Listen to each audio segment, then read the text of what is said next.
Tirupati deputy mayor ఎన్నిక సందర్భంగా తిరుపతిలో పట్టపగలు నడి రోడ్డు మీద ప్రజాస్వామ్యాన్ని అపహాస్యం చేసేలాగా రౌడీలు గూండాలంతా కలిసి వైఎస్ఆర్ కాంగ్రెస్ పార్టీ కార్పొరేటర్లు ప్రయాణిస్తున్న బస్సు పైన దాడి చేశారు.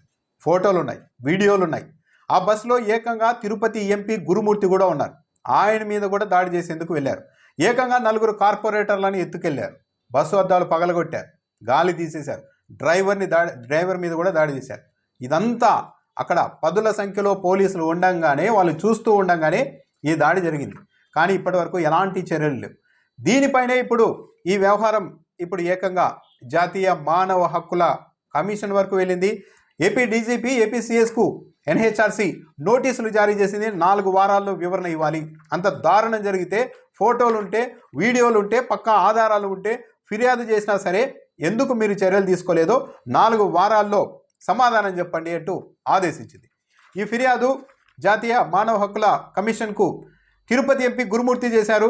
చాలా దారుణం చేశారు. ఆ రోజు పట్టపగలు నడి రోడ్డు మీద బస్సులో వెళ్తున్న వైసీపీ ప్రజాప్రతినిధులపైన గూండాలు దాడి చేశారంటూ 2 రౌడీ షీటర్ల పేర్లను కూడా ఆయన తన ఫిర్యాదులో పోలీసులకు ఇచ్చారు. అయితే పోలీసులు మాత్రం ఎఫ్ఐఆర్లో ఆ 2 రౌడీ షీటర్ల పేర్లను తొలగించారు. దీంతో ఆగ్రహం వ్యక్తం చేసిన తిరుపతి ఎంపీ గురుమూర్తి ఎన్హెచ్ఆర్సీకి లేఖ రాశారు. ఇప్పటికే ఈ వ్యవహారం పైన మాజీ బీజేపీ కేంద్ర మంత్రి, బీజేపీ మాజీ ఎంపీ సుబ్రహ్మణ్యం స్వామి కూడా సిబిఐకి రాశారు, ఈసీకి కూడా లేఖ రాశారు. ఇది అసలు చాలా ఆందోళనకరంగా పరిస్థితి ఉంది తిరుపతిలో.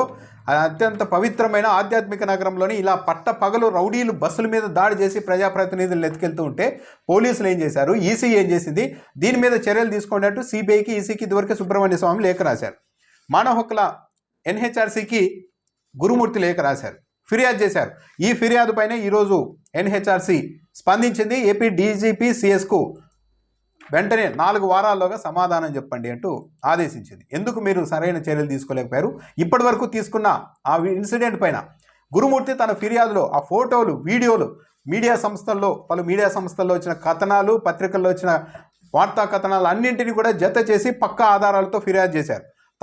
స్వయంగా తాము ఎస్పీకి ఫిర్యాదు చేస్తే 2 రౌడీ షీటర్లు ఆ విజువల్స్లో, ఆ ఫోటోలో స్పష్టంగా కనపడుతున్నారు. 2 రౌడీ షీటర్లు బస్సు మీద దాడి చేస్తే వాళ్ళ పేర్లను ఎఫ్ఐఆర్లో లేకుండా చేసేశారు.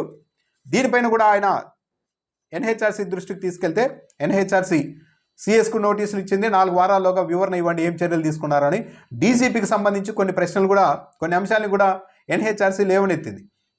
ప్రజాప్రతినిధులు ఆ రోజు ఓటింగ్ కోసం, డిప్యూటీ మేయర్ ఎన్నిక కోసం ప్రజాప్రతినిధులు వెళ్తూ ఉంటే వాళ్ళకు సరైన భద్రతా చర్యలు కల్పించాలి పోలీసులు అని స్పష్టంగా ఆంధ్రప్రదేశ్ హైకోర్టు ఆదేశించినప్పటికీ కూడా ఎందుకు మీరు ఆ చర్యలు తీసుకోలేకపోయారు, ఎందుకు వారికి భద్రత కల్పించలేకపోయారో సమాధానం చెప్పండి అంటూ కూడా డీజీపీని ఎన్హెచ్ఆర్సీ ఆదేశించింది. దాంతోపాటు స్వయంగా అక్కడ ఎంపీ ఉన్నారు, ఆ బస్సులో ప్రజాప్రతినిధులు ఉన్నారు. వాళ్ళ మీద దాడి జరిగితే ఫోటోల్లో, వీడియోల్లో ఉన్న 2 రౌడీ షీటర్లను మీద ఫిర్యాదు చేస్తే వాళ్ళిద్దరి పేర్లను ఎందుకు ఎఫ్ఐఆర్ నుంచి మీ పోలీసులు తొలగించారో సమాధానం చెప్పండి అని కూడా డీజీపీని ఎన్హెచ్ఆర్సీ ఆదేశించింది.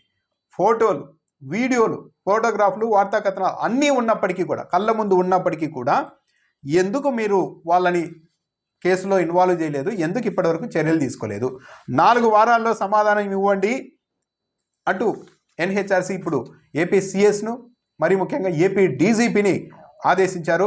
ఈ వ్యవహారం అయితే చెప్పాలంటే ఒక విధంగా రాష్ట్ర ప్రభుత్వానికి అవమానం. పట్టపగలు బస్సు మీద దాడి చేసి వీడియోలు, ఫోటోగ్రాఫ్లు ఫోటోలు అన్నీ ఉన్న కథనాలు వచ్చినా సరే వాళ్ళ మీద చర్యలు తీసుకోకపోవడం, ఫిర్యాదు చేసిన వ్యక్తుల్ని తెలుగుదేశం పార్టీ వాళ్ళని చెప్పి రౌడీ షీటర్లను ఎఫ్ఐఆర్ నుండి తప్పించడం, ఇది ఒక విధంగా పోలీస్ డిపార్ట్మెంట్కి అవమానం.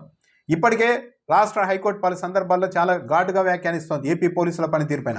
డీజీపీని కూడా హైకోర్టుకు పిలిపిస్తామని ఒక సందర్భంలో చెప్పింది. ఏపీలో పోలీసులు ఏం పని చేస్తున్నారు? అక్రమంగా అరెస్ట్ చేయడం, బంధించడం, కొట్టడం తప్ప మీరు ఏం పని చేస్తున్నారని కూడా ఇటీవల హైకోర్టు వ్యాఖ్యానించింది.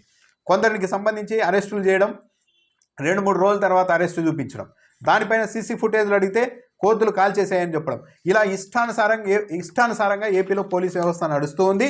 ఇప్పుడు ఎన్హెచ్ఆర్సీ వరకు ఈ వ్యవహారం వెళ్ళింది. ఎంపీ గురుమూర్తి అయితే స్పష్టంగా అక్కడ ఎన్హెచ్ఆర్సీకి కూడా ఈజీగా అర్థమయ్యేలాగా ఆ రోజు దాడికి సంబంధించిన వీడియోలు, ఫోటోలు, వాళ్ళ వ్యవహార శైలి, తాము ఇచ్చిన కంప్లైంట్ అన్ని వివరాల్ని అందించారు. మరి ఇప్పుడు ఎందుకు వీళ్ళందరి మీద చర్యలు తీసుకోలేదు? ఆ ఘటన మీద ఎందుకు చర్యలు తీసుకోలేకపోయారో డీజీపీ సిఎస్ 4 వారాల్లో ఏం రిపోర్ట్ ఇస్తారో చూడాలి.